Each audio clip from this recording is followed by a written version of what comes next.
Baik, bismillahirrahmanirrahim. Assalamualaikum warahmatullahi wabarakatuh. Sebelum kita mulai pembelajaran pada hari ini, marilah kita berdoa menurut agama dan kepercayaan masing-masing. Berdoa dipersilahkan.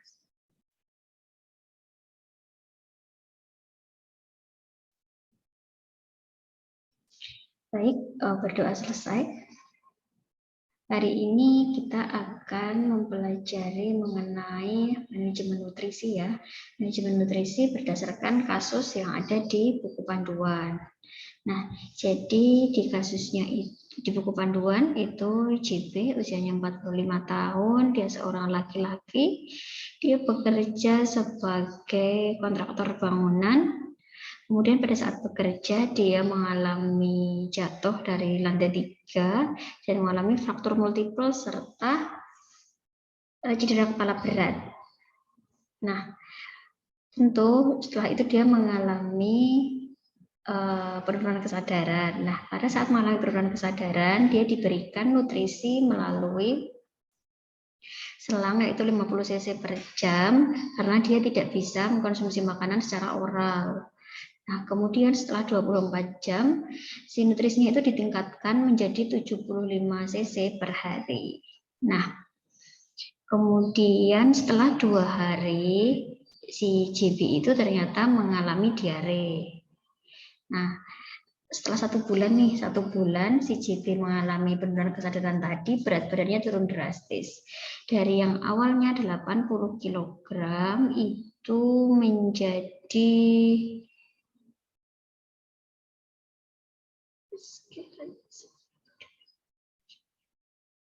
65. Nah, jadi dari 80 menjadi 65 itu kan banyak sekali penurunannya. Nah, setelah diketahui kok penurunannya banyak sekali, kemudian diberikan order nutrisi yang lain. Yang awalnya si selang infus itu hanya diberikan untuk memberikan cairan, maka setelah itu diberikan nutrisi juga melalui parenteral atau melalui vena, seperti itu. Nah, untuk data senjang atau masalah yang dapat kita temukan di kasus itu, tentu yang pertama adalah terjadi fraktur si JB tadi, karena dia jatuh dan mengalami penurunan kesadaran dan multiple fraktur tadi ya. Kemudian pada orang yang mengalami penurunan kesadaran, tentu dia tidak memungkinkan untuk diberikan makanan secara oral. Maka kita sebagai perawat sudah harus tahu pemberian nutrisi apa yang tepat untuk pasien tersebut. Ditambah lagi si JB ini selama 1 bulan turun drastis dari 80 kilo menjadi 65. Nah, lalu tindakan apa yang kita berikan? Nah, pada kegiatan praktikum kali ini kita akan belajar mengenai pemberian nutrisi. Pemberian nutrisi itu ada 2 cara. Yang pertama nutrisi enteral dan yang kedua adalah pemberian nutrisi melalui parenteral. Nah, untuk pemberian nutrisi secara enteral itu sendiri adalah nutrisi yang diberikan kepada pasien yang dimana pasien tersebut tidak bisa memenuhi kebutuhan nutrisinya melalui oral atau melalui mulut seperti itu.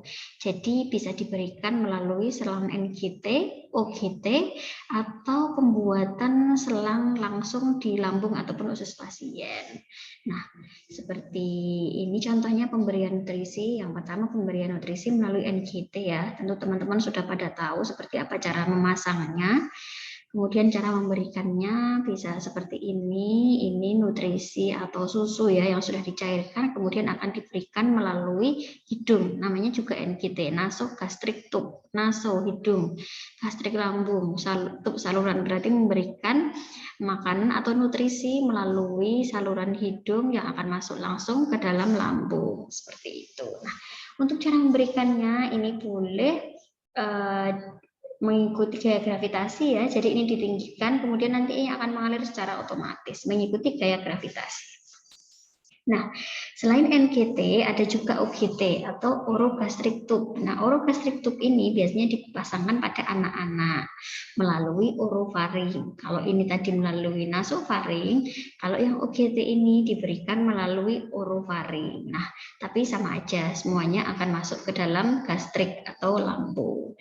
Ini untuk pemberian nutrisi secara enteral menggunakan selang melalui hidung dan mulut. Nah, ada juga selain melalui hidung dan mulut, ini pemberian nutrisi yang langsung ke dalam lambung, jadi tanpa melalui saluran. Kalau NGT, OGT tadi kan melalui hidung dan mulut, kalau ini adalah pemberian nutrisi yang langsung ke lambung. Itu ada jejunostomi, gastrotomi dan gastrotomi. Nah, seperti ini ya. Kalau yang J-tube, ini J-tube namanya, atau gastrotomi tube, itu jadi membuat salurannya di lambung. Jadi ada dibuat saluran di lambungnya, langsung terhubung kayak gini nanti contohnya. Nah, ini biasanya diberikan pada pasien yang mengalami masalah di bagian untuk makan yang bagian atas. Jadi saluran makan atau saluran pemberian makan melalui atas yang biasanya ada contohnya atresia esofagus ya, atau apa ya namanya, atresia esofagus itu bentuk esofagus yang tidak sempurna. Jadi si esofagus tadi tertutup, jadi tidak bisa lewat makanan. Nah, makanya biasanya pada bayi nih, pada bayi yang mengalami atresia esofagus itu diberikan makanan bisa melalui lambung, gastrotomi, atau langsung ke ususnya, atau biasanya ini disebut jejunostomi. Nah, ini di lambung, ini di usus, bedanya itu ya. Kemudian cara memberikannya ini boleh mengikuti gaya gravitasi atau seperti disuntikkan atau diinjeksikan, tapi tentu pelan-pelan. Nah, selain pada anak-anak yang mengalami atresia esofagus tadi, bisa juga diberikan pada orang dewasa yang mengalami kanker. Bisa kanker esofagus sehingga tidak bisa menerima makanan melalui atas atau melalui organ-organ yang di atas. Kemudian dia diberikan langsung ke lambungnya, seperti itu. Nah, ini untuk yang enteral dengan manual, dengan menggunakan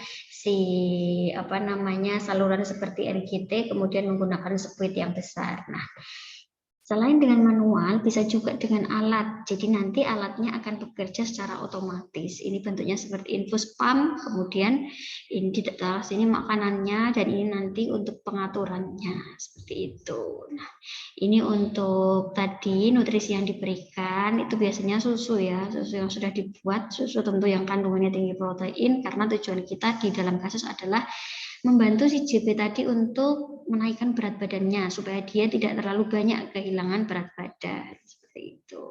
Ini untuk nutrisi parenteral ya, untuk nutrisi enteral ya, atau yang melalui saluran makanan. Nah, selain nutrisi yang diberikan melalui saluran makanan atau bisa jadi melalui selang langsung ke organ lambung dan usus, ada juga pemberian nutrisi yang tanpa melalui saluran makanan, dia langsung ke pembuluh darah, atau pemberian nutrisi secara parenteral. Merupakan bentuk pemberian nutrisi yang diberikan langsung melalui pembuluh darah. Nah, untuk metode pemberiannya di parenteral ini bisa melalui vena, baik vena perifer atau yang ada di sini nih seperti orang pasang infus, atau vena sentral. Vena sentral itu letaknya di sini dekat pembuluh darah besar. Nah, ini vena sentral letaknya di sini dekat dengan jantung, dekat dengan paru-paru. Nah, untuk vena perifer ini seperti infus. Untuk bentuk nih jenis nutrisinya seperti apa? Nah, ini gambarnya.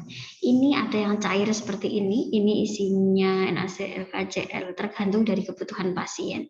Ini biasanya dibuat oleh rumah sakit, dioplos oleh farmasi ya. Ini yang bening seperti ini, isinya nutrisi. Ada juga yang bentukannya kayak susu kayak gini, pekat, putih. Nah, ini biasanya dari pabrik. Ini juga merupakan nutrisi ya. Jadi nanti jangan bingung kalau ada yang bentuknya kayak infus, tapi kok ada juga yang bentuknya pekat, apa tidak membahayakan? Tidak, karena ini kandungannya nutrisi dan sudah melalui penelitian seperti itu. Nah, ada juga yang bening, Kabiven, ini juga nutrisi. Kemudian ada juga yang pekat, ini isinya lemak, lipid. Kayak gini nutrisinya ada yang kuning, ada yang putih bening, ada yang putih susu, tadi ada juga yang bentuknya kayak infus seperti itu. Nanti jangan bingung, di rumah sakit ini bisa dimasukkan melalui vena perifer atau vena sentral tadi yang dekat dengan paru-paru dan jantung. Nah, tentu pemberian nutrisi ini sangat cepat ya efeknya daripada pemberian nutrisi secara enteral. Jadi parenteral itu lebih cepat menaikkan berat badan daripada enteral, akan tetapi si parenteral ini juga tentu akan lebih bahaya daripada pemberian nutrisi secara enteral. Ini untuk komplikasi dari clinical outcome atau komplikasi dari pemberian tindakan. Nutrisi enteral memiliki komplikasi yang lebih rendah dibandingkan pemberian nutrisi secara parenteral. Jadi seperti yang saya bilang tadi, kalau yang enteral itu kurang efektif, tetapi bahayanya dia lebih sedikit. Sedangkan yang parenteral itu efektifnya lebih banyak, akan tetapi dia bahayanya juga lebih banyak.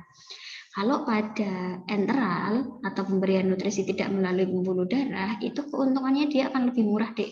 Jadi tadi si harga susu itu kan tentu lebih murah ya dibandingkan dengan kita membeli si nutrisi yang dimasukkan lewat pembuluh darah, karena memang prosesnya kan juga lebih cepat yang pembuluh darah seperti itu. Dan untuk yang parenteral atau pembuluh darah tadi harganya mahal. Satu kayak gini, satu tempat si infus Kaviven atau infus nutrisi ini bisa mencapai 1.600.000 atau ada yang 600.000 tergantung dari merek dan komposisi atau isinya. Sedangkan kalau yang nutrisi ini tadi, susu yang dibuat ini harganya puluhan sampai ratusan. Ini harganya tidak mencapai jutaan seperti yang nutrisi yang kita berikan secara parenteral seperti itu. Nah, untuk komplikasinya itu sendiri, pemberian nutrisi melalui parenteral atau melalui infus tadi, tentu yang pertama bisa menyebabkan pneumotorak atau komplikasi pada paru-paru, apalagi yang juga dipasangkan di vena sentral tadi, karena letaknya kan dekat sekali ya dengan paru-paru. Nah, itu bisa menimbulkan komplikasi. Kemudian hiperglikemi, kalau pemberiannya tidak lalai perawat dalam mengatur, kalau kebanyakan tentu dia akan hiperglikemi karena masuk ke pembuluh darah. Kemudian terjadi bleeding atau pecahnya pembuluh darah karena diberikan infus nutrisi, karena kan dia lebih pekat daripada infus yang biasanya. Dan adanya trombus pada saat pemasangan CVC atau central vena catheter yang di tempat tadi. Nah, tentu kalau yang di vena sentral komplikasinya lebih banyak ya, karena dia kan dekat dengan jantung dan paru-paru, dan di sini pembuluh darahnya itu besar, pembuluh darahnya di sini besar, jadi komplikasinya cenderung lebih banyak. Kalau dipasangkan di sini, ini pembuluh darah kecil, pembuluh darah vena biasa seperti pasang infus. Nah, ini biasanya resikonya adalah adanya ekstravasasi atau hitam-hitam, nanti ada bekas hitamnya setelah pemasangan infus seperti itu. Jadi masing-masing memiliki kekurangan dan kelebihannya. Nah, untuk kesimpulannya, jadi pada pasien yang mengalami penurunan kesadaran, kemudian dia mengalami kurang nutrisi, itu bisa diberikan melalui beberapa cara. Yang pertama, apabila tidak ada masalah yang lain, penurunan berat badannya tidak banyak, kita bisa menggunakan NGT melalui hidung, nasogastrik, atau OGT, ini nggak ada di gambar ya, ini bisa OGT, ini lewat mulut, orogastrik. Nah, ini tadi ada PPN yang pemberian melalui vena sentral, atau PPN yang pemberian melalui vena perifer. Nah, yang dua ini dia langsung ke pembuluh darah, tapi kalau yang nasogastrik tube, gastrotomi jejunostomi ini kita pemberiannya secara enteral atau melalui saluran yang memang fungsinya untuk memenuhi kebutuhan nutrisi. Seperti itu ya. Untuk kasus IJP tadi, dia awalnya diberikan nutrisi secara NGT, tapi ternyata tidak efektif, dia mengalami diare, kemudian penurunan berat badannya sangat drastis dalam waktu sebulan, turun dari 80 menjadi 60. Nah, langsung dia diberikan nutrisi secara PPN atau secara intravena. Nanti di rumah sakit jangan bingung kalau semisal ada infus kok bentukannya kok kayak gini. Nah, sebentar. Ada infus yang bentukannya nutrisi.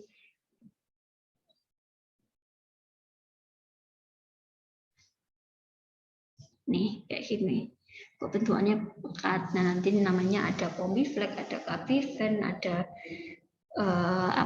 yang kayak infus ini, yang kayak cairan infus dia nggak ada mereknya, ini isinya KCL dan lain-lain. Yang kurang pada pasien itu apa, seperti itu. Nah, dan juga nanti yang lemak kayak gini, nanti jangan bingung, itu tetap bisa dimasukin ke pembuluh darah.